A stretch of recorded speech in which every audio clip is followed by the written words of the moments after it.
ماں کے شکم سے ماں کی گود میں آنے کے بعد، بچے کے پیدا ہونے کے بعد، اس دنیا میں آنے کے بعد 5 ماہ کا بچہ بھی جانتا ہے کہ جب تک میں روؤں گا نہیں میرا کام نہیں بنے گا، جب تک میں چیخوں گا نہیں، چلاؤں گا نہیں، مجھے دودھ نہیں ملے گا۔ اللہ تعالیٰ نے 5 ماہ کے 2 ماہ کے بچے کو اتنی تو عقل دی ہے کہ 5 ماہ کا بچہ بھی جانتا ہے کہ رونے کے بغیر کسی بھی مسئلے کا حل نہیں ہے۔ بچے کو بھوک لگی، بچے نے رونا شروع کر دیا، ماں کچن میں بیٹھی کھانا بنا رہی ہے، کھانا چولہے پہ پک رہا ہے، چولہا جل رہا ہے۔ جیسے ہی ماں نے بچے کے رونے کی آواز سنی تو ماں کی ممتا نے ماں کو اٹھانے پر مجبور کر دیا۔ ماں کچن سے نکلی، سیدھا بچے کے پاس گئی۔ کھانا پک رہا ہے، چولہا جل رہا ہے، وہ پکتے پکتے کھانا جل گیا، ماں کو کوئی پرواہ نہیں۔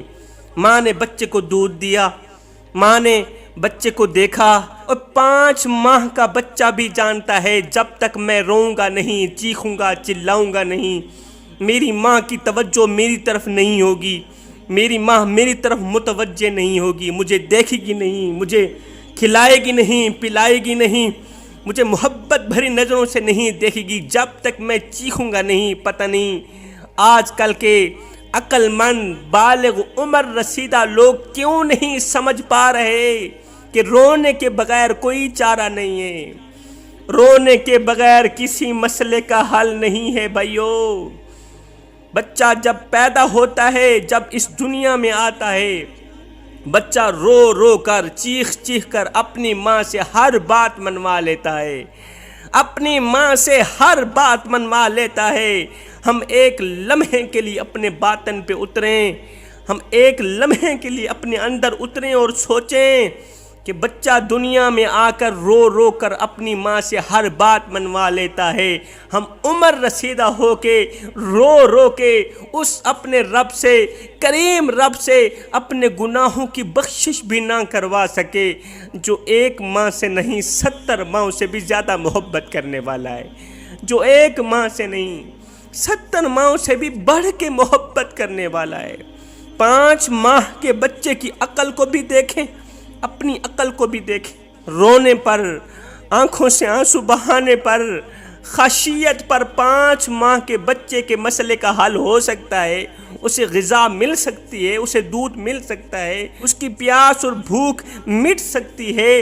تم عمر رسیدہ ہو گئے ہو، کیا رونے اور چیخنے پر، خشیت الہی پر اللہ کی رحمت تمہاری طرف متوجہ کیوں نہیں ہو سکتی؟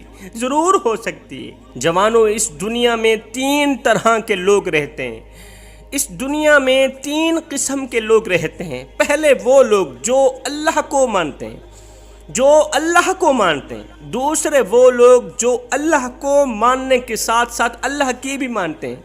تیسرے وہ لوگ جن کی اللہ مانتا ہے۔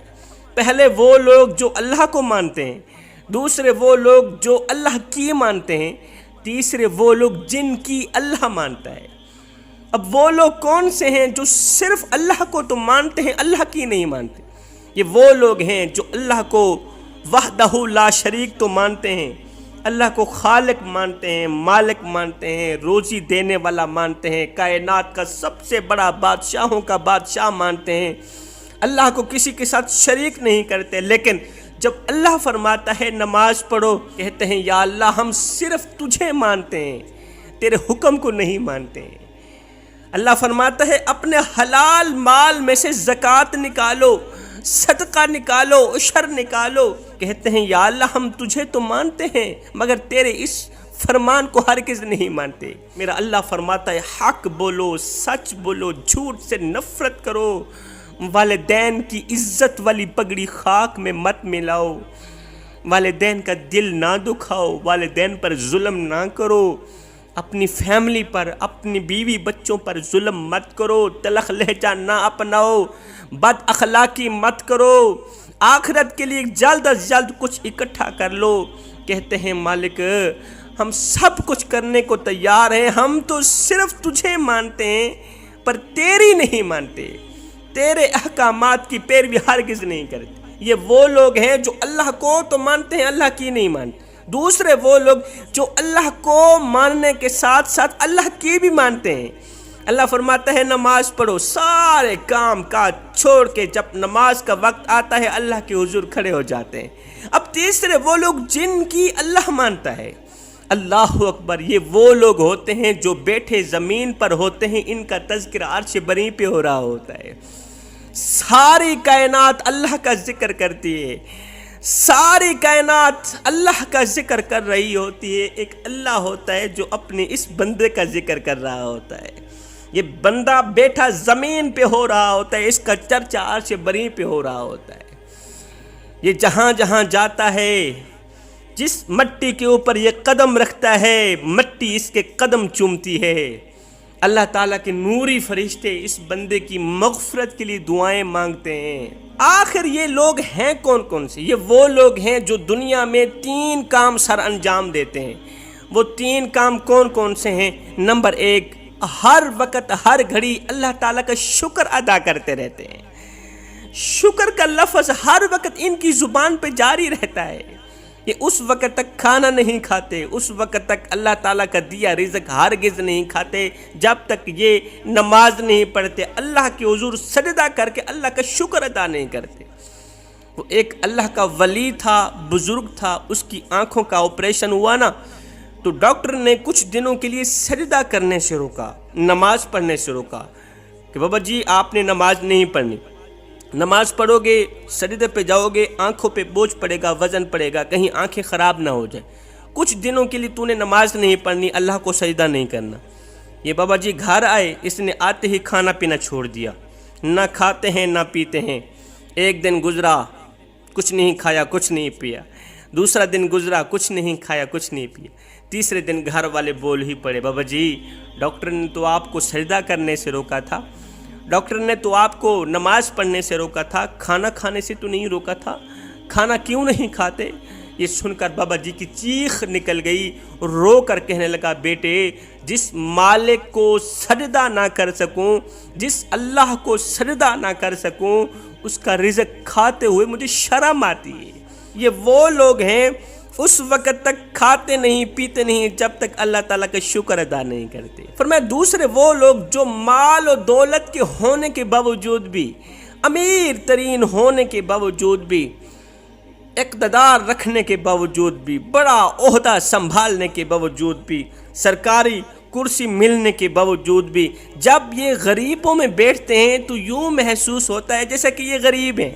اس کا مطلب یہ نہیں کہ وہ اللہ تعالیٰ کی دی گئی نعمتوں کا چرچا نہیں کرتے، اچھا کھاتے نہیں، اچھا پیتے نہیں، اللہ تعالیٰ آپ کو رزق دے، آپ اچھا کھائیں، اچھا پئیں، اچھا پہنیں، تاکہ اللہ تعالیٰ کی دی گئی نعمتوں کا چرچا ہو۔